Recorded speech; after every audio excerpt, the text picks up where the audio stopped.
எல்லாரும் சாப்பிட்டு பாராட்டுற மாதிரி ஒரு ஸ்வீட் செய்யணும் அப்படின்னு நினச்சா திருவையாறு ஸ்பெஷல் அசோக் அல்வா செஞ்சு அசத்திடலாம்.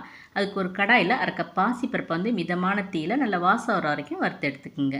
ஒரு குக்கரில் 3 கப் தண்ணி ஊற்றிக்குங்க. பருப்பை வந்து குக்கரில் சேர்த்து 3 விசில் வர வரைக்கும் நல்லா வேக வச்சுக்குங்க. ஸ்டீம்லாம் நல்லா அடங்கினதுக்கப்புறம் குக்கர் மூடியை திறந்து கரண்டினால் பருப்பை வந்து இந்த மாதிரி மசிச்சு வச்சுக்குங்க. அரை கப் பருப்புக்கு அரை கப் நெய் எடுத்துக்கணும். நெய் வந்து அதிகம் சேர்க்க பிரியப்படாதவங்க பாதியில் ஒரு ரீஃபைண்ட் ஆயில் கூட எடுத்துக்கலாம். ஒரு கடாயில் எடுத்து வச்சுருக்க நெய்யிலேருந்து கொஞ்சமாக ஊற்றிக்குங்க. மிதமான சூட்டில் தேவையான அளவு முந்திரி பருப்பை சேர்த்து வறுத்துக்குங்க. இப்போ அதே நெய்யில் 2 டேபிள் ஸ்பூன் அளவுக்கு கோதுமை மாவு அல்லது மைதா மாவு சேர்த்துக்குங்க.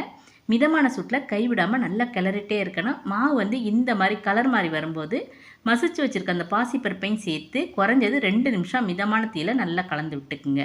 இப்போ இது கூட ஒரு கப் ஜீனி சேர்த்துக்குங்க.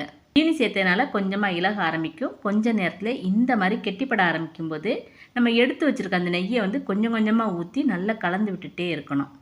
அவ்வளோ நெய்யை ஊற்றுனதுக்கப்புறம் கொஞ்ச நேரத்துலேயே நம்ம சேர்த்த நெய் எல்லாமே வெளியே பிரிஞ்சு வர ஆரம்பிக்கும். இந்த நேரத்தில் நம்ம வறுத்து வச்சுருக்க முந்திரி பருப்பு, அப்புறம் 5 ஏலக்காய், கொஞ்சமாக ஜாதிக்காய், ஒரு சிட்டிகை பச்சை கற்பூரம், இது 3ஐயும் நல்லா பொடி பண்ணி வச்ச அந்த பவுட்ரு இதையும் இது கூட சேர்த்துக்கணும். கொஞ்சமாக கேசரி பவுடர் வந்து தண்ணியில் நல்லா கலந்து அதையும் இது கூட சேர்த்துக்கணும்.